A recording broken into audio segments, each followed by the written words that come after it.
बिस्मिल्लाहिर्रहमानिर्रहीम। मोहतरम नाजरीन, अस्सलाम वालेकुम। एक दफ़ा का जिक्र है कि किसी सल्तनत पर एक बादशाह हुकूमत करता था। उसकी 4 बीवियाँ थी जिनसे वो बहुत मोहब्बत करता था। उसकी बीवियाँ भी उस पर जान छिड़कती थी। एक दिन ऐसा हुआ कि बादशाह बीमार हुआ। शाही हकीम बादशाह का इलाज करने में लग गए, लेकिन बीमारी थी कि बढ़ती ही जा रही थी।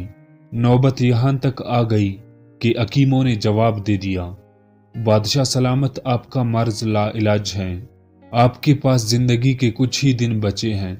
बादशाह को समझ आ गई कि उसकी जिंदगी का सफर खत्म होने वाला है और जिंदगी के बाद का सफर शुरू होने वाला है। बादशाह को अजीब सा डर और घबराहट हो रही थी। वो मौत के बाद के उस सफर पर अकेले नहीं जाना चाहता। उसने अपनी चौथी बीवी को बुलाया जिससे वो सबसे ज्यादा प्यार करता था। वो अक्सर उसे बहुत महंगे तोहफे, हीरे जवाहरात और खूबसूरत लिबास बनवा कर दिया करता था। बादशाह ने पूछा कि मैं अब मरने वाला हूँ, मैं चाहता हूँ कि तुम भी मेरे साथ ही मर जाओ और जिंदगी के बाद के सफर पर मेरे साथ चलो।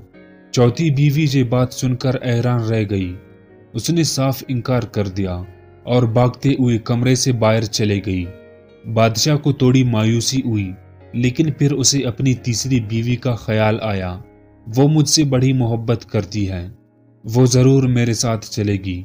जब उसने अपनी तीसरी बीवी को बुलाकर पूछा तो उसने भी इनकार कर दिया। मैं तुमसे बहुत प्यार करती हूँ, लेकिन मैं अभी मरना नहीं चाहती और मैं तुम्हारी मौत के बाद दूसरी शादी भी कर लूंगी। ये कहकर वो भी चली गई। अब बादशाह कुछ परेशान हो गया, लेकिन अभी भी उम्मीद बाकी थी। उसकी दूसरी बीवी ने एक लंबा अरसा उसके साथ गुजारा था। बड़े मुश्किल हालात में उसने बादशाह का साथ दिया था। बादशाह को उम्मीद थी कि इस मुश्किल घड़ी में भी वो जरूर उसका साथ देगी। उसने अपनी दूसरी बीवी को बुलाया, उससे भी वही सवाल पूछा।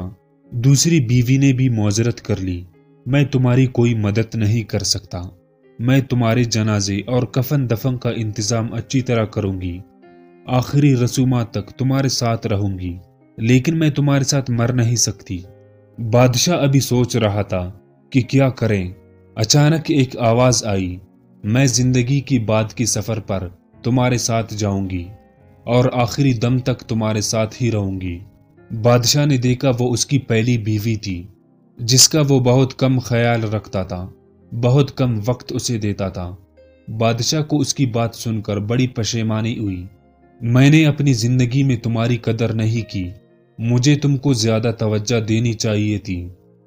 दोस्तों, कहानी यहीं पर खत्म होता है। अगर हम गौर करें तो इस कहानी से हमें बहुत बड़ा सबक मिलता है। चौथी बीवी असल में हमारा जिस्म है, हमारी बॉडी है।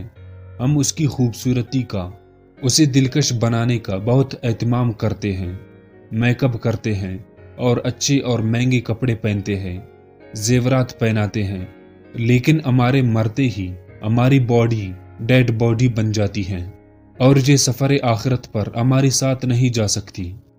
और हमारी तीसरी बीवी हमारी जायदाद है। हम पूरी जिंदगी कोशिश करते रहते हैं कि हमारे पास अच्छी से अच्छी गाड़ी हो, बड़े से बड़ा घर हो, महंगी जेवरात हो, प्लाट्स हो, लेकिन हमारे मरने के बाद सारा कुछ यही रहता है। हमारे साथ कोई भी नहीं जाता, बल्कि सारा कुछ दूसरों को मिल जाता है, हमारे रिश्तेदारों में तकसीम किया जाता है। जैसे बादशाह की तीसरी बीवी दूसरी शादी कर लेता है और दूसरी बीवी हमारी दोस्त, हमारा फैमिली होती है, हमारे अजीज़ व अकारिब होते हैं। हम उन पर बहुत भरोसा करते हैं और वो भी हर मुश्किल में हमारे साथ खड़े होते हैं, लेकिन हमारे मरने पर वो भी कुछ नहीं कर सकते। वो भी हमारे लिए रोते हैं, अफसोस करते हैं और हमारे जनाजे और कफन दफन का इंतजाम करते हैं, लेकिन हमारे साथ नहीं जा सकते। और दोस्तों, पहली बीवी हमारा अमाल, हमारा किरदार है। जो कुछ अभी अच्छा या बुरा हम इस दुनिया में करते हैं, वो आखिरत में हमारे साथ जाता है।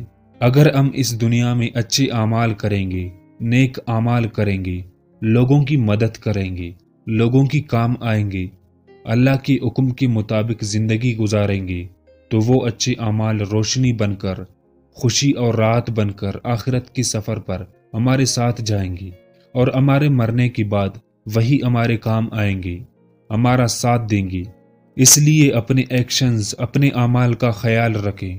جو عمل آپ مسلسل کرتے ہیں وہ آپ کی عادت بن جائے گی، اور جس طرح کی عادتیں آپ کے ہوں گی وہی آپ کو بنائیں گے، آپ کی قسمت کو بنائیں گے۔ اچھے کام کریں گے تو اچھا پل ملے گا، اس لیے اچھے کام کرتے رہے، اچھی کاموں کو اپنی عادت بنائیں تاکہ وہ آخرت کے سفر پر آپ کا اچھا ساتھی بن جائے۔